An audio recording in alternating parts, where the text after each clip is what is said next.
Hello everyone, welcome back to another episode of Portillo's Room. Thank you so much for joining me today.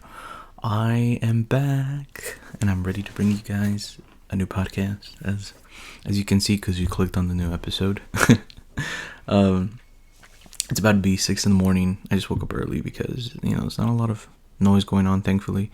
The only thing I have to worry about right now is my neighbor's chicken, which goes crazy at this time. So my apologies for any war cries of roosters in the back. That is just them. You can hear them right now doing their thing. So, just know, another thing too. Today's episode might be a little bit shorter than most of my episodes, just because I'm probably gonna burn through my topics pretty quick today. I don't really have a lot, and I don't want to say more than I need to. So, yeah. The first thing I actually want to start off with today, it's a little controversial, but it's going to be very brave of me to say, because it took me a good while to come to this decision, and it took a lot of testing, a lot of pros and cons, a lot of sleepless nights where I would toss and turn, and I was just debating if I should even talk about this, but I knew deep inside I had to. Didn't matter what people thought, but the truth must be spoken. So, here it is. McDonald's coffee is better than Starbucks. Yeah, I know that was hard to hear, but McDonald's coffee is better than Starbucks. Don't at me. Don't come at me. It's the truth. I know it hurts, but you gotta accept it. I'm sorry, children. It's the truth. Honestly, I did think about this very long and hard. Wink, wink. Because I know a lot of people adore Starbucks. I'm not saying Starbucks is trash, but it kind of is now, I feel. And personally for me, and not to mention just McDonald's coffee slaps you in a different way, It chokes you differently. So that's why I'm more, towards it than anything else. It's just, I used to go to Starbucks a lot, right? That was my go-to place. I would always get their green teas or their fraps, their vanilla sweet cream cold brews. But after some time, I kind of gave up because the price was just too much for this little cup of coffee. Not to mention, it was making me crash, and their food items become to plummet. Just started to get really bad. They started to take off like their most popular things off the menu, which was a bummer, but I was like, oh well, I guess it was nice while it lasted. So there was a point that my coworker that I worked with at the time noticed I didn't have my regular Starbucks for a couple days. So he said, what happened? I'm just like, gave him a little explanation, too much and this and that. But he goes, dude, download the McDonald's app. It's literally $1 for a fucking cup of coffee in the morning. And I said, there's no way. Nothing in this world costs 99 cents anymore. That's a lie. Don't get my hopes up anymore. No, but I downloaded the app and it literally was $1. And like I said, I don't know if I've said this already, but this isn't an ad. I honestly I'm giving a shout out to McDonald's because they're goats for this. But McDonald's, if you do hear this, give me a sponsor me, please. I will talk about your app all day because it has saved me money and it has kept me full. As you can see by my figure, I'm nice and round and plumped, like the plumpiness of the pancakes you guys give in the Supreme breakfast. Anyway, I switched over to McDonald's because of that reason. It's literally $1, any size coffee, whether it's cold or hot, and I have not looked back. And not to mention I don't know, Starbucks just doesn't hit the same. The only thing I will say that I go for, if I do end up going out, is their fraps. The mocha frap with the extra caramel drizzle. Delicious. Or, the what's the other one? The caramel frap. Or the vanilla frap. Whatever it is. But their fraps have always been good. Which is a fun fact. Before Starbucks franchised, did you know that they only made cold drinks? They never had hot coffee, which explains a lot because when I've had hot coffee with there, it's always ass. It's always booty. It's always super cheeks. And the reason why is because I don't know if these baristas aren't taught how to make regular coffee. They're so focused on making the most fucking elaborate cold drinks that they forget how to boil coffee. I don't know. I'm really lost on that one, honestly, but just think about it. Anytime I've gone to fucking Starbucks, it's just anytime I get hot coffee, it's burned or it just tastes off. Especially if you get in that big ass jug, it just doesn't compute, it doesn't go together, you know? So I could see why that is, because they're just really popular for their cold drinks. And if I had to choose warm coffee, I'd prefer to go to a fucking like little donut shop that has coffee. And of course McDonald's with their 99¢. And even the app was better too, because over there you needed to spend like $1 per star, and you needed 150 stars for one free like coffee or frap or whatever it was. And legit, that's the equivalent of like $150 for like a $6 coffee. That's insane. Thanks Starbucks for the fantastic deals. And then not to mention, they fucking got rid of the stars if you didn't use them in a certain amount of time. Like, the fuck? At least, like I said, I could talk all day about McDonald's, but the whole point is that because of that reason, besides just the pricing, I got to taste coffee from there. And I've never been disappointed. I am honest when it comes to that. I can never say I've had a really bad cup of coffee from McDonald's. And I'm glad, because that means they're doing their shit. They're doing their job. I don't have to worry about it.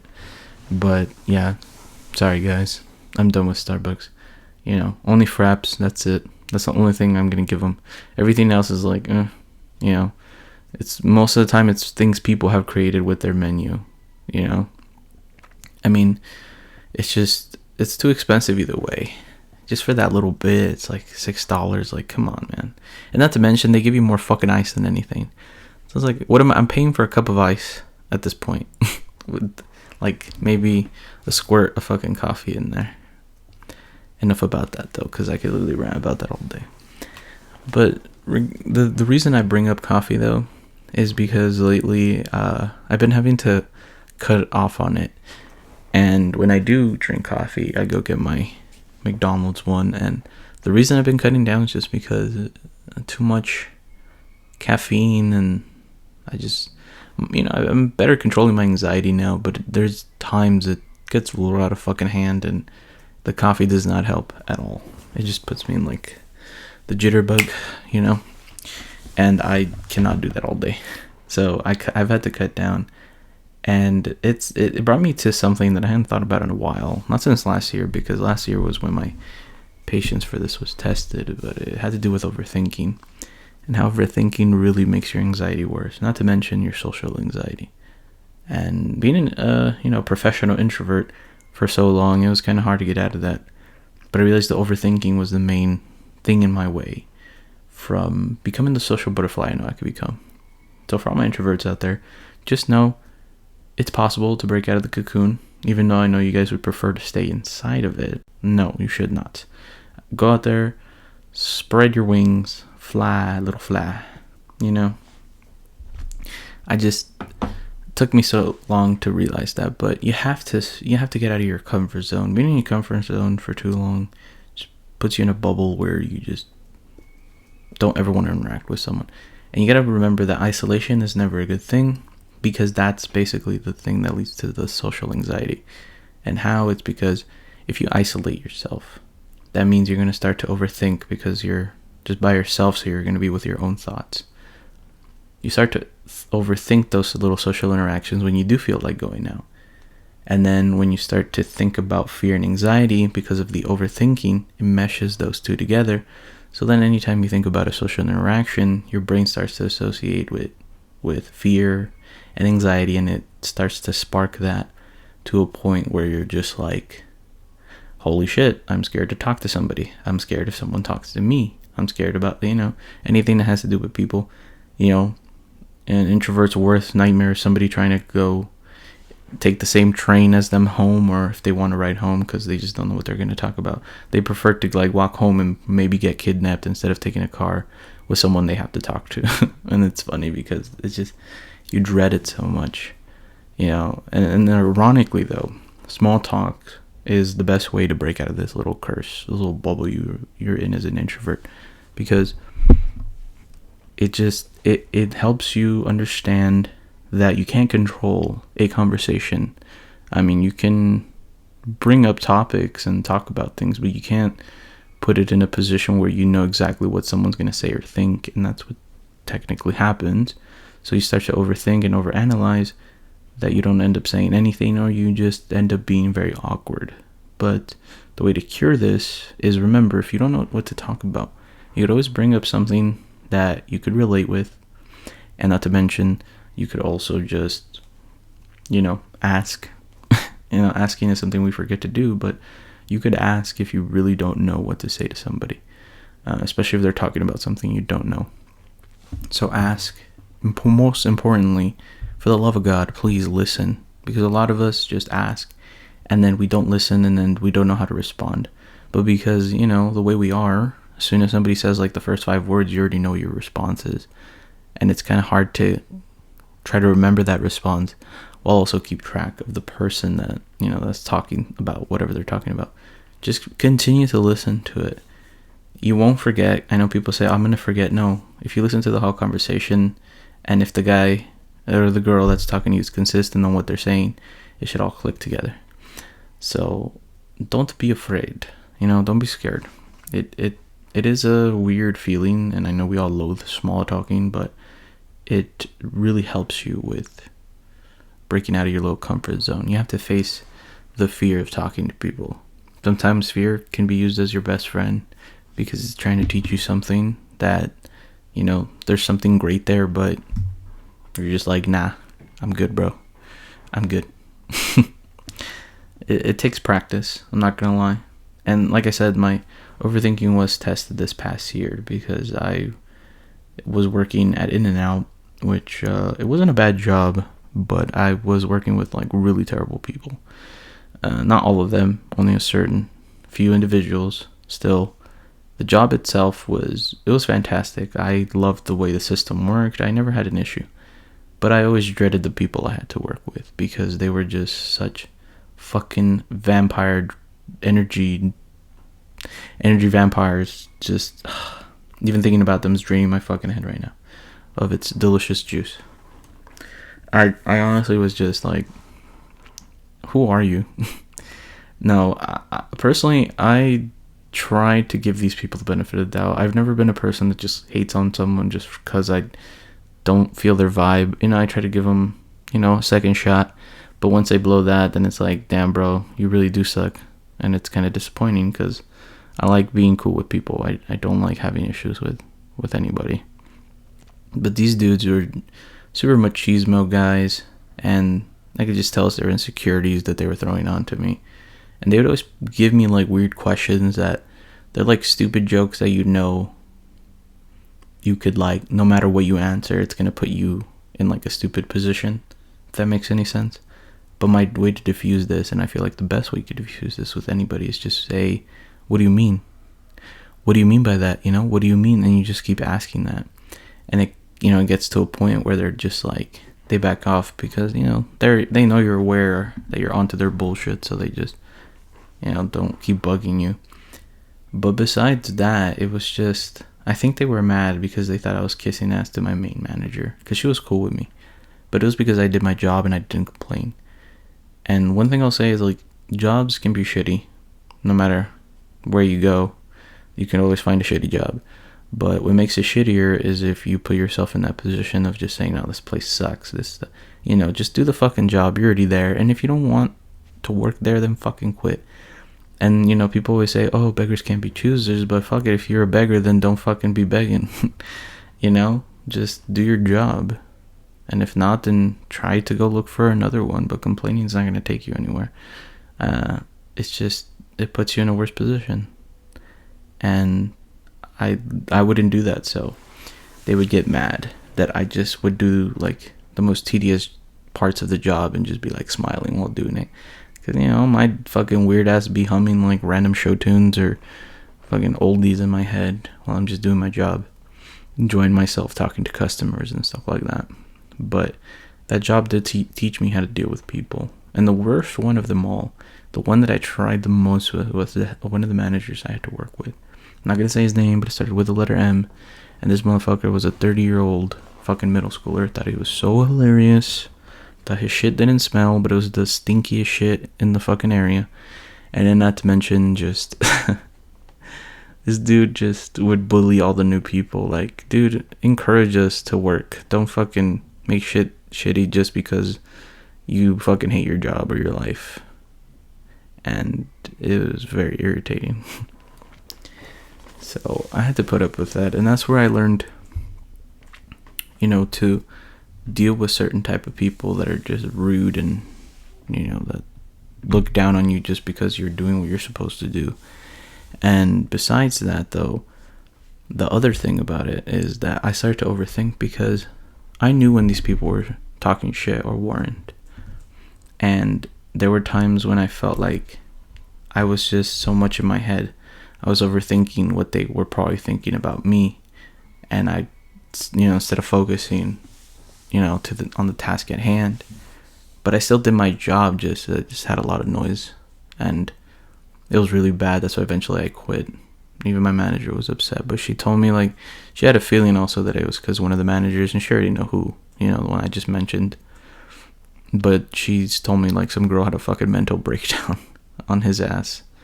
And just working in general. And I was just like, yeah, dude. There's so many days I wanted to fucking sock this dude. Or I just wanted to throw all my fucking uniform and make a huge scene. But I'm like, nah. That just makes me look like a fucking crybaby if I do that. And I'm just like, nah, it's not worth it. That's why I was just like, fuck it. I'm just gonna, try to get scheduled more in the morning. Because the morning shifts were the best. All the best people worked the morning shifts. Everyone that worked the night shift was a fucking goon. And I did not like that at all. It sucked balls, and big balls at that. But yeah. Lately I've been trying to get back into to the horror genre, into the scary stuff. But these new horror films just use cheap jump scares and gore to try to get your attention. But I want a movie that makes me shit my pants. Like a movie where I can feel the pee going down my fucking shorts, but I'm not ashamed because I know this movie's terrifying. I know it's a lot to ask for, but the only thing that has made me feel like that lately was actually a little series on YouTube by this guy named Kane Pixels. It's called The Oldest View, and it's like a found footage type of, project or indie film, whatever you want to call it, but it's actually really cool because it takes place in a back room where this guy gets lost inside a mall, and he starts to explore this mall, and there's just this really uneasy feeling. And the thing about back rooms is they're never a place you want to be in. And for y'all who don't know what back rooms are, they're just like these weird random spaces you can get stuck inside of, that tend to be like places that are naturally busy places, like a mall or an office space or a hallway, right? But it's unnaturally empty though. There's nobody around, and it's like your brain's trying to associate what happened there, where's everybody at. And it also has like a weird sense of nostalgia. I'm probably gonna put some pictures up right now while I'm talking so you can see what I mean. Those photos that you're seeing right now are probably just like the best way to show you what like a back room looks like. So the film basically is there's a guy named Wyatt who goes around exploring the mall, after he finds it. But when he first finds it, it's weird. He finds it looks like a stairway, like kind of a hallway, but a stairway mixed together. It looks kind of like that. And like when he's going through it, it just looks endless until he reaches a wall and he breaks open, finds out he's inside a mall. And it's really odd because what the fuck's a mall doing underground? Like, what in the world? So he starts to, explore it. But there's this sense of like something's watching him, or there's just some, like this weird empty feeling. But, he carries on. And eventually he comes across a storefront that was actually used for like local artists and sculptures, made by certain artists. And they would just display it to everybody. Because the mall he actually, and the cool part is that this mall that he recorded at was actually real, like an actual mall that did that, and he recorded there before they tore it down, and it was in Texas. So the actual sculpture that somebody made was used in the movie, and it's the first thing he sees. That kind of like scares him a bit, and it's really weird looking. And then people refer it to as the rolling giant. I'm gonna put a picture of it right now, but as you can see, it looks really strange. It's kind of odd looking, and it has like a sadness to it. Plus, it feels like the eyes follow you. But basically, he spots this and he continues to explore. And after some time, he starts to notice that the rolling giant is in a different position, and this keeps happening to the point where he hears the wheels of it rolling, and when he turns around, it stops. And then he looks back, and it's just looking at him. And then as soon as he starts to walk again, it starts rolling towards him, and he feels like it's somebody messing with him until it full on starts to chase him, and he's just like, okay, this thing doesn't like me. He ends up hiding somewhere, and then he ends up, trying to plot a plan to get out, because for some reason the exit, when he first tried to go to it, it was blocked off. It's like it collapsed. So then he tries to go find the exit again, and he does, but he has to go up some stairway, and when he's about to get to the stairway, the fucking rolling giant pops out and starts chasing him. And shit's fucking creepy looking, So it chases him into a corner where he realizes this is where the exit's at, but it's like on the ledge. But then the building starts to get aggressive, and it's almost like it's alive, and it ends up making him trip and fall, and he ends up dying. And then he just ends up like he's in the middle of the forest at the end of the film, and like the weird rolling giant's just staring at him from the background. Really creepy stuff, but it was kind of cool. I hadn't felt like an uneasy feeling from a movie like this in a while, especially found footage movies, because movies that do it super good, it's just, ugh, I just get the little tingle you get when you pee in the morning. That's pretty much what I get. But it was really wild, and as you can see by the images I was putting, it's such a strange looking thing. It gives you the creeps. But once you learn more about the movie, it's not as scary, but you go to appreciate the art more. And that's what I'm saying with like horror movies. Now as an adult, it's really rare when I feel scared, like about a film. Oh, excuse me, I had like a burp. I was trying to control it. Anyway, yeah, like I appreciate it more for the art now than the horror aspect of it. But when it can do both, that's a movie for my books. But I do want to bring, though, more scary stuff. I believe I'm probably going to do it next episode, because I have a bunch of like ghost stories from my family members, things that I experienced, and also just want to talk about some of my favorite horror movies. But I want to have those thoughts a little bit more, written down, so we have a good episode. And that's all I really had for today. It's just had a busy week, so I could only get so many things. But I really wanted to address the coffee controversy. Yeah,